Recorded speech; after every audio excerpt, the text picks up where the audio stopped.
મોમોઝ તમે ગમે એટલા સારા બનાવી લો, પણ જો ચટણી સારી ના હોય ને તો મોમોઝ ખાવાની મજા જ ના આવે. તો હેલો એવરીવન, આજે હું તમારી જોડે શેર કરીશ પરફેક્ટ મોમો ચટણીની રેસીપી. તો એના માટે એક કઢાઈમાં લઈશું પાણી અને ટામેટાને આ રીતે કટ લગાવીને બોઇલ કરી લઈશું.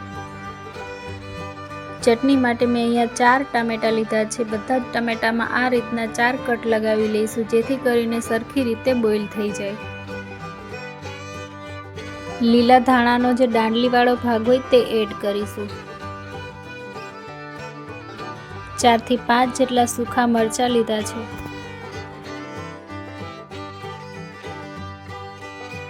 આ બધાને બસ 5 થી 7 મિનિટ માટે બોઇલ કરી લઈશું. આ રીતે ટામેટાને તોડી લઈશું, જેથી કરીને સરખી રીતના બફાઈ જાય.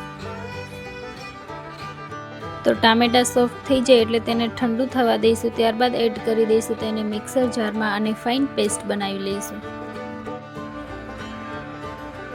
તો તમે જોઈ શકો છો કે આ રીતની પેસ્ટ બનીને રેડી થઈ છે. હવે વઘાર માટે લઈશું એક કઢાઈમાં તેલ, ઝીણું કટ કરેલું આદુ લસણ અને તૈયાર કરેલી પેસ્ટ. આ બધાને સરસ રીતના મિક્સ કરી લઈશું. કન્ટિન્યુઅસલી ચલાવતું રહેવાનું છે અને ફ્લેમને એકદમ લો રાખવાની છે. ત્યારબાદ એડ કરીશું તેમાં સ્વાદ પ્રમાણે મીઠું, અડધી ચમચી જેટલી ખાંડ. તમે જોઈ શકો છો 2 થી 3 મિનિટમાં ચટણીનો થોડો કલર ચેન્જ થવા લાગ્યો છે. હવે તેમાં એડ કરીશું સોયા સોસ અને ટમેટો સોસ. સરખી રીતે મિક્સ કરી લઈશું અને હજુ 2 થી 3 મિનિટ માટે કૂક કરીશું. ચટણીમાં રહેલ જેટલો પણ પાણીનો ભાગ છે એ બળી જાય ત્યાં સુધી કૂક કરીશું અને લાસ્ટમાં એડ કરીશું લીલા ધાણા.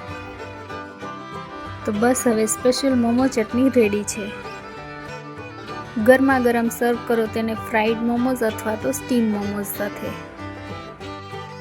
તો વિડીયો પસંદ આવ્યો તો લાઇક, કોમેન્ટ, શેર જરૂરથી કરજો અને આવી જ રેસિપીઝ જોવા માટે મારી ચેનલને સબસ્ક્રાઈબ કરવાનું ભૂલશો નહીં. Thank you for watching.